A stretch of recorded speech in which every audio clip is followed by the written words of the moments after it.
তোলো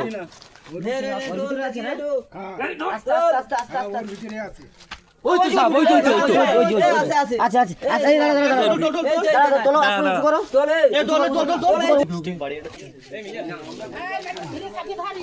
ওই সরিয়া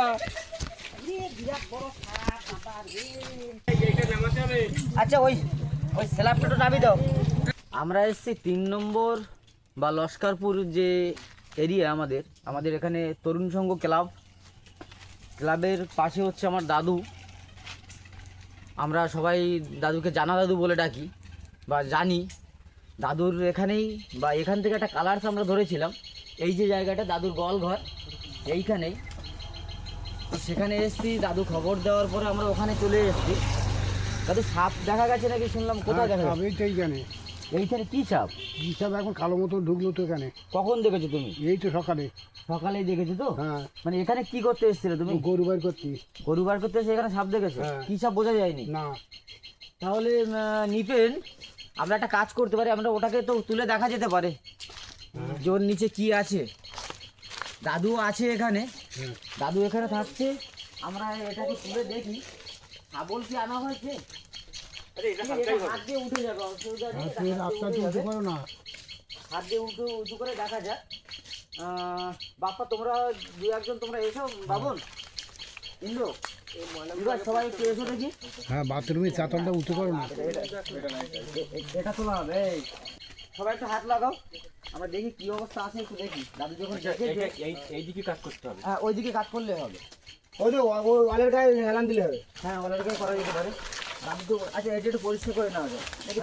একটু পরিষ্কার করে নাও। এই সাইডে এই যে ওই কাজ করে এই সাইডে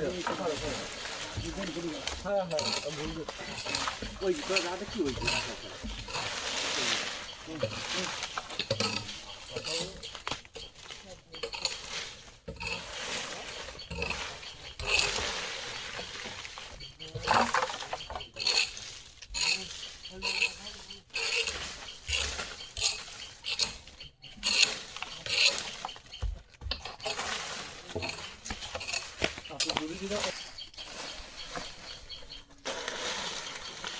পরিষ্কার হয়ে গেলে তোমরা একটুখানি আগে চলে আসো, বাচ্চারা স্কুলে যাবে।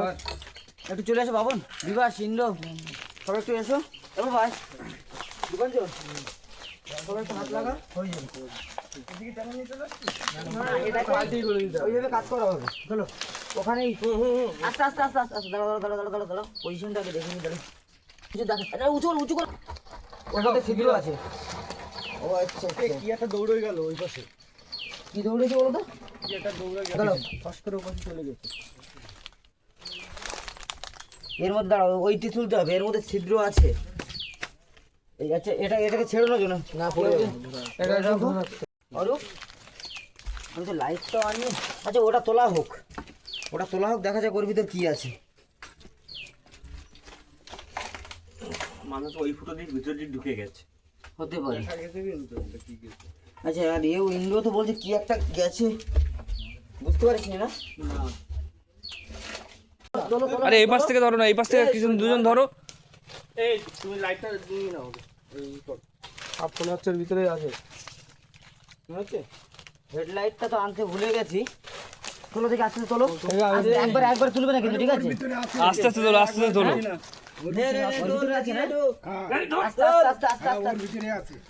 ওই তো সাপ, ওই তো আচ্ছা আচ্ছা আচ্ছা দাঁড়া তোলো, উঁচু করো, এই যে উঁচু করো আস্তে আস্তে। দাঁড়াও এই মোবাইলটা ধরো, এবার ক্যাচেটটা নিয়ে এসো।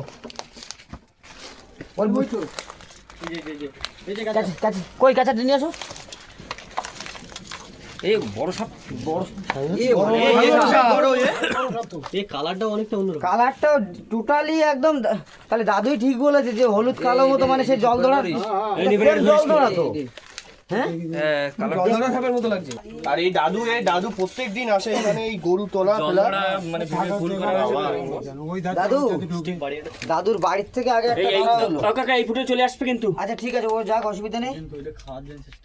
হ্যাঁ বাড়ির থেকে একটা, গোয়ালঘর থেকে একটা, এই এবার চেম্বার। দাদু কি সাপের চাষ করতে নাকি? সামনে ধরে গেছি। সাপের খনি আছে না? দাঁড়া, আমার স্টিকটা কই? স্টিকটা দাও তোমাকে। শুধু গর্ত খুঁজে বেড়াচ্ছে। পজিশন পালেই তো। সরে যা দাদা, সরে যা, এখান থেকে সরে যা। আস্তে আস্তে আস্তে তো এইদিকে তাকা থেকে পড়ে গেছে। একটু ধরে দে, ধরে দে। ধরে দাও, বাইকটা ধরে দাও, সবাই সরে যাও। সরে যাও। আমি কিন্তু এই সাইডে একটা ধরে দেবো, কি করতে হবে? আজ না, তোমাকে কিছু করতে হবে না, আমি রাস্তার উপর নেবো।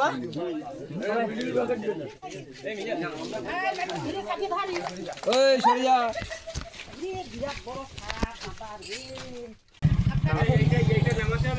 আচ্ছা, ওই ওই স্ল্যাবটা একটু নাবি দাও, স্ল্যাবটা একটু ধরে নাবি দাও। ওই স্ল্যাবটা এইখানে, স্ল্যাবটা একটু ধরো, একটু এই স্ল্যাবটা ধরো। স্ল্যাবটা অনেক বড়, আর স্ল্যাবটা একদম সাইডে করে দেবে। না না নিবে জারে লেছো বন্ধ করিনি। কোনো সোশ্যাল মিডিয়া ছাড়বে না। আমরা ইনস্টাগ্রাম এমনি বাইকের ভিডিও ইনস্টাগ্রামে ছাড়ি, এইসব ভিডিও ছাড়ি না। ছবি তুলনি, এইসব ভিডিও করি না আমরা ইনস্টাগ্রামে বাইকিং এর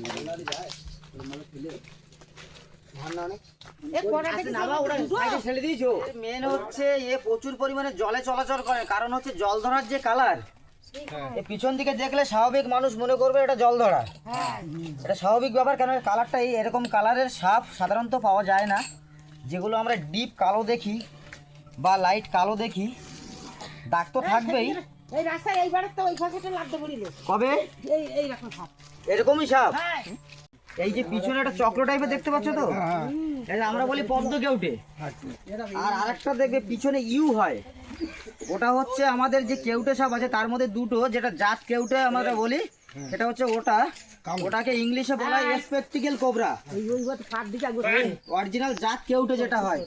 আর এটা হচ্ছে মনোক্লেট কোবরা, যেটা কেউটে সাপের দ্বিতীয় আরেকটা। এটা থাকে হচ্ছে যে বিষটা থাকে না, সেই বিষ দিয়ে আবার আমাদের যে হার্ট বা নার্ভ, তার ওষুধ তৈরি হয়। আমি সব সময় বলি যে কেউ সাপ মারবে না, কারণটা কি? এই সাপ যদি মরে যায় তাহলে আমাদের এই নার্ভের বা হার্টের ওষুধ তৈরি হবে না। আর এর যে বিষ, সেই বিষটার কাজ আমাদের হার্ট আর নার্ভকে ব্লক করে দেওয়া, যার জন্য মানুষ মারা যায়। এরা কারো ক্ষতি করে না।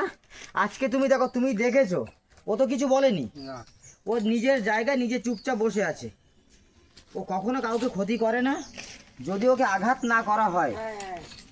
এরা কি করে, নিজেরা বাঁচার জন্য প্রথমত কামড়াতে পারে, বিষ নষ্ট করবে না। সব সাপ চায় না যে আমার নিজের বিষটাকে নষ্ট করো, কারণ এই বিষে হচ্ছে ওদের খাবার হজম করার পদ্ধতি, যেটা আমাদের পাকস্থলী থেকে যে পিত্তরস আমরা বলি যে বের হয়, আমাদের খাবার হজম করে, সেম সাপের যে বিষ, সেই বিষ থেকে ওদের খাবার হজম হয়।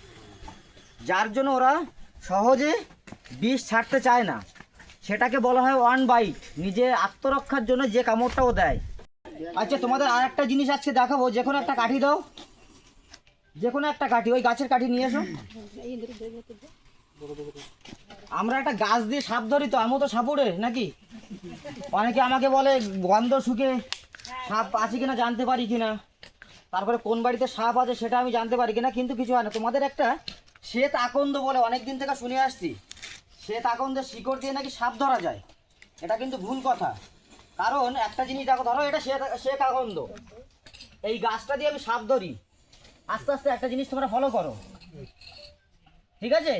এ মাথা নিচু করে দিয়েছে, তার মানে কি?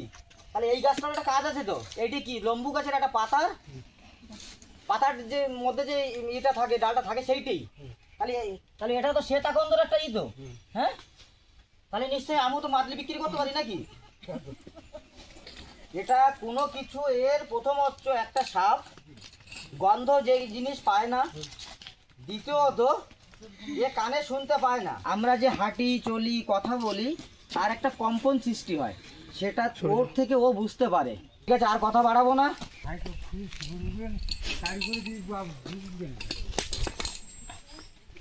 যদি গ্রামে কোনো সাপুড়ে আসে, প্রথমত সবাইকে অনুরোধ, প্রথম কাজ হচ্ছে আমাকে খবর দেওয়া, কারণ ও কিছু সাপ নিয়ে খেলা করছে। আচ্ছা, আমরা নির্মল বাবু বা নির্মল দাদু ওনার একটা পুরাতন বাথরুমের ট্যাঙ্ক থেকে যে একটা সাপ রেস্কিউ করেছিলাম, এই যে সাপটা, ওটাকে সুন্দরবনেরই একটা জঙ্গল যেটা লোকালয়ের থেকে অনেকটাই দূরে, আমরা সেখানে চলে এসেছি ওকে রিলিজ করার জন্য, ওকে ছেড়ে দেওয়ার জন্য, যাতে ও সহজে লোকালয়ে যেতে না পারে এবং ও যাতে সুস্থভাবে এখানে থাকতে পারে, কেউ ওর ক্ষতি না করে।